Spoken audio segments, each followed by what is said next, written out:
तो इस टॉपिक को आगे कैरी करते हैं, user defined functions. Last term में हमने यूजर डिफाइंड फंक्शंस का बेसिक सिंटेक्स वगैरह देखा था। तो देखो एक शॉर्ट में रिकॉल कर लेते हैं हम लोगों ने क्या क्या पढ़ा था इसके पहले। सबसे पहले हम लोगों ने function file I mean user defined function के लिए क्या मेथड होता है। तो यूजर डिफाइंड फंक्शंस के लिए अगर आप नोटिस करो तो ये पहला लाइन इसका वो है सिंटेक्स है ना। पहला लाइन अगर आप देखो तो फंक्शन, यहाँ पे आउटपुट आर्गुमेंट, एक या एक से ज्यादा आउटपुट आर्गुमेंट जो भी हो ये स्क्वायर ब्रैकेट में होते हैं, इक्वल टू यहाँ पे फंक्शन का नाम जो आप रखना चाहते हो। लेकिन नाम रखते वक्त हम वो चीजें अवॉइड करते हैं जो ऑलरेडी बिल्ट इन फंक्शन हो, जैसे साइन कॉस, जैसे ट्रिग्नोमेट्रिक फंक्शन हुआ या कोई भी ऐसा फंक्शन जो ऑलरेडी मैटलैब में बिल्ट इन, परमुटेशन, तो लॉग, तो इस तरह के नाम अवॉइड करते हैं। अच्छा, जिस नाम जो नाम यहाँ आप दोगे वही नाम आप यूज करोगे फाइल को सेव करने में। और यहाँ पे ये पैरेंथेसिस में आर्गुमेंट देते हैं, इनपुट आर्गुमेंट है ना। तो जो और फिर नेक्स्ट लाइन में उनके रिलेशन, इस आउटपुट और इनपुट आर्गुमेंट में क्या रिलेशन है वो बताओगे मैटलैब को। तो फिर तो ये फंक्शन का जो सिंटेक्स वो फंक्शन से शुरू होगा और एंड पे खत्म होगा, ये इसका सिंटेक्स होता है। जैसे आप देखो हमने एरिया ऑफ रेक्टेंगल कंप्यूट किया है, तो यहाँ पे मैं समरी में लिख देता हूँ एरिया ऑफ रेक्टेंगल है ना।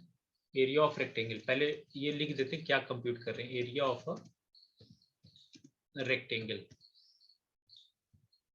सिंपल सा, जिसमें आपका एरिया लेंथ और ब्रेड्थ का फंक्शन है, एरिया लेंथ और ब्रेड्थ का फंक्शन है, ठीक है। Area of rectangle and area and perimeter of rectangle कर लें, एक ही साथ कर लेते हैं, एंड पेरीमीटर।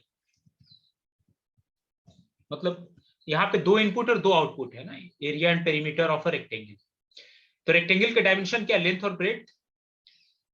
तो ये मैंने दिया फंक्शन, और जैसे एक होता तो एक पे भी आप रन कर सकते हो। जैसे मान लो अगर यहाँ पे ये होता, सिर्फ मुझे एरिया कंप्यूट करना होता तो यहाँ से पी हटा देते, यहाँ से पी हटा देते और ये पी वाले लाइन को बंद कर दो जो पेरीमीटर और डायमेंशन रिलेशन है।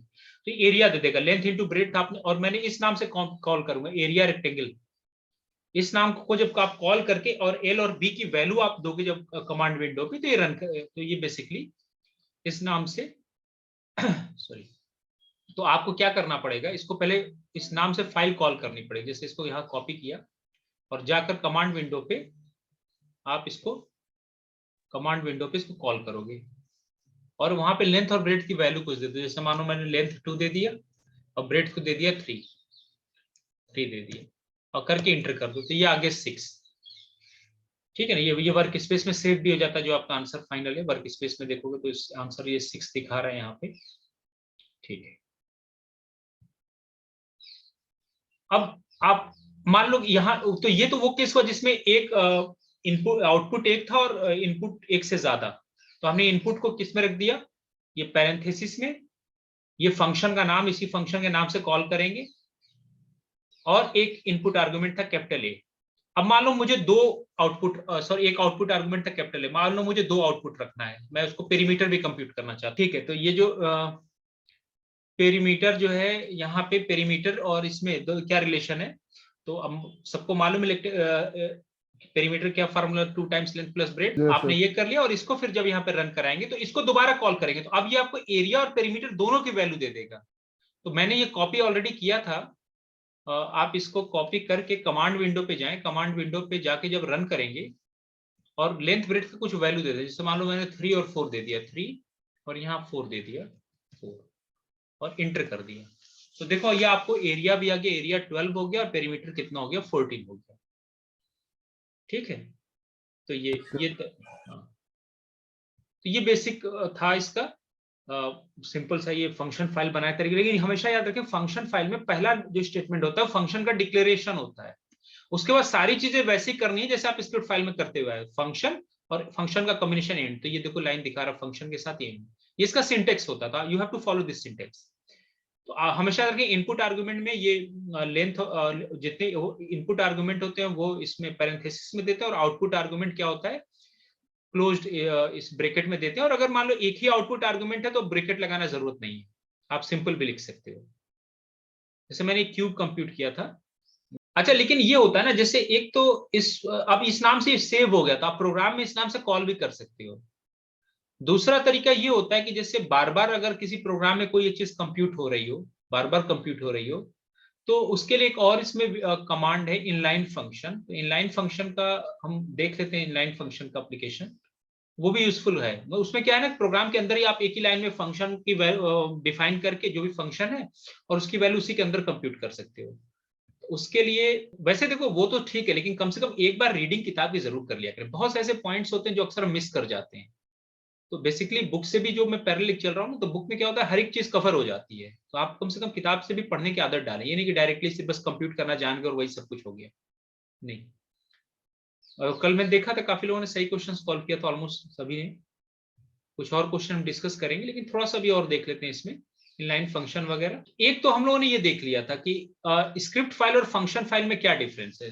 थोड़ा सा बस डिफरेंस है इसमें, और उन डिफरेंसेस में एक ये है कि इंपॉर्टेंट कि फंक्शन फाइल जो होता है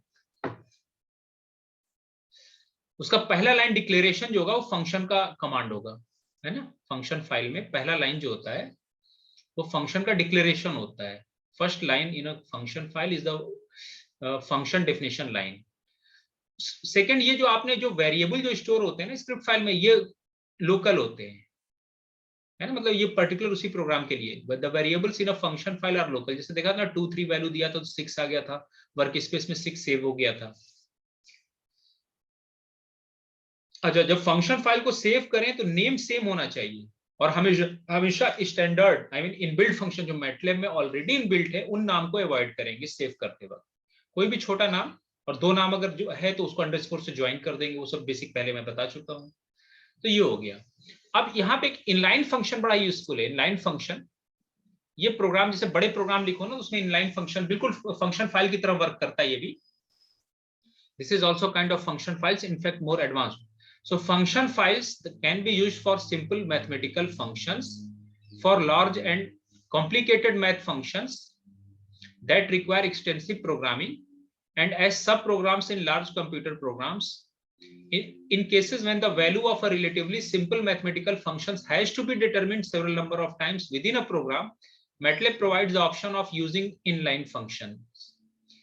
An inline function is defined within the computer code, not as a separate file like a function file, and is then used in the code. Inline functions can be defined in any part of the MATLAB. So syntax for inline functions is this. Whatever name we are calling, name is equal to inline. Write here the mathematical expression as a string and call it. So let me explain it with the help of example. You can see that using inline function, and here note that the expression cannot include pre-assigned variables. Once the function is defined, it can be used by typing its name and a value for the argument in parentheses. So for example, suppose you want to compute this value, the value of this function say at some value 2, है ना। जैसे इस function की value आप 2 पे compute करना चाहते हो तो इनलाइन फंक्शन, फंक्शन फाइल नहीं, आप इनलाइन फंक्शन।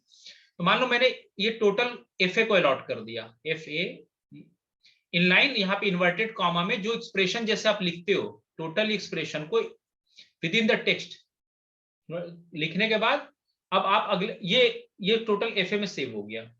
अब आप कमांड विंडो पे जाओ, कमांड विंडो पे इस फाइल का नाम शॉर्ट नाम दो ताकि कॉल करने में आसानी हो, एफए नाम दो, और इसकी वैल्यू, क्योंकि ये वाई ये जो फंक्शन था सिर्फ एक इनपुट आर्गुमेंट पे डिपेंड कर, अगर एक्स की वैल्यू मालूम हो तो मुझे आंसर मिल जाएगा। सो एफए एट विच वैल्यू 2, तो जो भी इसकी वैल्यू हो कंप्यूट करके आगे 18.1994। इसका फायदा ये होता है कि आपको अलग से फंक्शन फाइल बना के सेव नहीं करना। आप एक किसी बड़े प्रोग्राम में छोटे छोटे अगर कहीं ऐसे कैलकुलेशन जरूरत हो तो within that program you can do that using inline function. अच्छा, इसमें जैसे मान लो आप ये भी फंक्शन ऑफ सेवरल वेरिएबल, तो क्या करेंगे, तो सेम वही है। अगर मान लो एक से ज्यादा आर्गुमेंट है, जैसे मान लो आपके पास ये फंक्शन है fxy equal to X square minus 4xy plus Y square, ये xy का फंक्शन है। तो इसमें दो इनपुट है, xy मिलेगा तभी ये फंक्शन कंप्यूट होगा। आपने मान लो ये कंप्यूट करना है इसकी वैल्यू एट से 2 3 पे, x की वैल्यू 2 और y की वैल्यू 3 पे कंप्यूट करना। तो आप इसको कैसे लिखोगे, h is equal to inline function use करो और पूरा ये एक्सप्रेशन जो ये मैथमेटिकल एक्सप्रेशन इसको टाइप कर दो जैसे आप मैटलैब में टाइप करते हो 2x square minus 4xy plus Y square, और इस फंक्शन को कॉल करो। लेकिन इसमें इनपुट आर्गुमेंट कितने थे, x और y दो हैं, तो आप h एट xy उसी ऑर्डर में जो जिस ऑर्डर में पहले x है y है तो यहाँ 2 3 आ जाएगा, HA 2 3, तो ये वैल्यू कंप्यूट करके -7 दे देगा। ठीक है ना। जैसे distances between points in polar coordinate, तो आप जानते हो पोलर कोऑर्डिनेट में आर थीटा फॉर्म में जब आप पढ़ते हो, जो कोऑर्डिनेट ज्योमेट्री में पढ़ा होगा, पोलर फॉर्म में एक पोल होगा और एक इनिशियल लाइन होता है, पोल और एक इनिशियल लाइन। ठीक है ना। डिस्टेंस हमेशा हम कहां से मेजर करते हैं? पोल से, किसी पॉइंट का डिस्टेंस, और ये रेडियस वेक्टर आर होगा, और एंगल एंटी क्लॉकवाइज में इनिशियल लाइन से मेजर करते हैं थीटा। तो पोलर का ये सिस्टम होता है। तो अगर मान लो पोलर सिस्टम में आर थीटा में कोई आपको 2 पॉइंट दे रखे ए और बी, और इसके बीच में हमें डिस्टेंस कंप्यूट करना है, तो हम डिस्टेंस कंप्यूट करने के लिए क्या करते थे? बेसिकली ये जो आपको आर दिया होता है, ये पोल से दिया होता है। पोल मान लो इसके इसमें ओरिजिन है, तो ये जो आर ए होगा ना, वो ये वाला पॉइंट हो, ये आर ए दिया होगा, और आर बी जो है वो बेसिकली ये है। तो आप ये डायरेक्टली डिस्टेंस फार्मूला नहीं कंप्यूट कर सकते, you have to use the cosine formula. Cosine formula use करोगे तो ये कॉस थीटा, ये मान लो ये एंगल थीटा ही बना रहा है, थीटा भी, तो ये कितना होगा? ये थीटा बी माइनस थीटा है, थीटा बी माइनस थीटा है। तो कोसाइन फार्मूला तो किसी भी ट्रायंगल के लिए वैलिड है। तो कॉस थीटा लिखते हो ना आप, जैसे मान लो कोई ट्रायंगल है, यस सर, उसके साइड्स सपोज कर लो, ये देखो, ये ए दे रखा है, ये बी दे रखा है, ये सी है। मान लो ए के सामने का ये साइड स्मॉल ए है, ये बी के सामने का स्मॉल बी, और ये सी के सामने का स्मॉल सी, और ये मान लो एंगल थीटा है। कॉस थीटा आप कैसे लिखते हो? दोनों एडजेसेंट, इस एंगल के एडजेसेंट साइड के square, A square plus B square minus C square upon 2ab, यही तो होता है। या यहां से सी स्क्वायर कितना आ जाएगा? C square is equal to A square plus B square minus 2ab cos theta. तो देखो इसे क्या होता है यहाँ पे, तो ये जो सी है ये बेसिकली ये डिस्टेंस देगा, स्मॉल सी जो है ये डिस्टेंस दे देगा ए और बी के बीच में। यहाँ सी बराबर अंडर रूट आ जाएगा, या under root A square plus B square minus 2ab cos theta. ठीक है। तो देखो क्या हुआ कि फाइनली जो मुझे ये स्मॉल सी लिखो, साइड कंप्यूट करो, साइड की लेंथ, तो ये स्मॉल सी है, जैसे मुझे ये साइड निकालना है तो इसको छोड़ के ये जो दोनों साइड एडजेसेंट, कैपिटल सी जो एंगल है, इसके एडजेसेंट साइड ए और बी, उनका square A square plus B square minus 2 times their product into angle between them, इन दोनों साइड ए और बी के बीच में एंगल। तो वही यहां लगाओगे तो ये जो डिस्टेंस निकालना है, तो इसके एडजेसेंट कौन सा? आर बी और आर ए, तो उनका square R A square plus R B square minus 2 times their product into cos of the angle between them. तो चाहे थीटा बी माइनस थीटा लिखो, चाहे theta minus theta, cos of minus theta क्या था? Cos theta. तो ये distance formula generate हो गया। तो ये डिस्टेंस फार्मूला जो है 3 चीजों पे डिपेंड कर रहा है। अगर आपको आर ए मालूम हो, आर बी मालूम हो, थीटा है, थीटा बी, 4 आर्गुमेंट है इसमें। आर्गुमेंट इसमें कितने हैं? 4 आर्गुमेंट। तो आप ये इनलाइन कमांड में आपने ये पूरा स्क्वायर रूट के अंदर ये पूरा एक्सप्रेशन था, R A square R B square minus 2 R A R B cos of theta minus theta A, और फिर और क्या क्या उसमें चाहिए आपको? देखो आर ए, फिर उसका थीटा है, मतलब जो जो यहाँ पे ऑर्डर दोगे उसी ऑर्डर में जब आप कॉल करोगे, जैसे आपने पहले यहाँ आर ए लिख दिया, तो आपको जब वैल्यू, जब इस फंक्शन को कॉल करोगे, डी में वैल्यू दिया, तो डी एट, मान लो आर ए की वैल्यू है 3 यूनिट, फिर थीटा ए है मान लो π/2 है, मतलब π/2, वहां पे मैटलैब वाला π/2 लिखेंगे, pi/2, और आर बी, तो जो यहाँ पे आप सीक्वेंस दोगे ना, उसी सीक्वेंस में वैल्यूज भरनी पड़ते हैं। मान लो रेडियस 4 है और एंगल उसके लिए है 0, तो ये जब आप मैटलैब पे इंटर करोगे, तो क्योंकि ये सारा फंक्शन मैंने डी में स्टोर कर दिया, और डी में 4 इनपुट की रिक्वायरमेंट है, जैसे ही 4 वैल्यूज दोगे तो ये आपको आंसर डिस्प्ले कर देगा। तो आप इसको कहीं भी कॉल कर सकते हो थ्रू आउट प्रोग्राम। देखो वही किया हुआ है, distance between A and B, तो डी फंक्शन देकर, जैसे डी ऑफ क्या लिखा है? 2 π/6 5 और 3 π/4, तो ये वैल्यू आ गया 5.8461। मुझे लगता नहीं इस चीज को मुझे मैटलैब कमांड पे रन करा के देखने की जरूरत है। ठीक है, इतना आप खुद से कर सकते हैं। अब हम लोग चलते हैं एक्सरसाइज के क्वेश्चन सॉल्व करते हैं इन दो को, क्योंकि ये सब क्वेश्चंस जब आप सॉल्व करेंगे तभी ज्यादा सीखेंगे। बेसिक आइडिया मैंने दे दिया, तो सिंपल सा फंक्शन फाइल में इतना है। चलिए क्वेश्चन नंबर 7 सॉल्व करें, तो सभी लोग 7 ट्राई करें।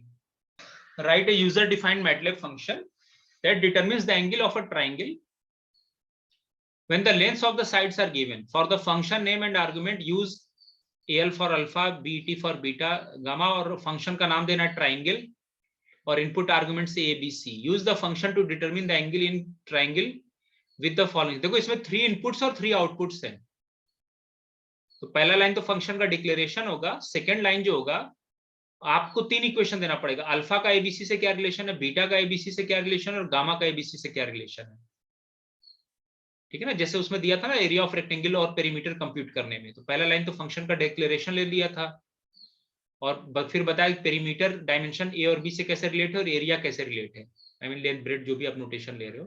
तो वैसे यहाँ पे आपको 3 इक्वेशन देना पड़ेगा और तीनों के आर्गुमेंट, तो मुझे नहीं लगता इसमें है, आप करके दिखाएं इसको, सॉल्व करें ग्रुप में पोस्ट करें, फिर मैं कमेंट देता हूँ।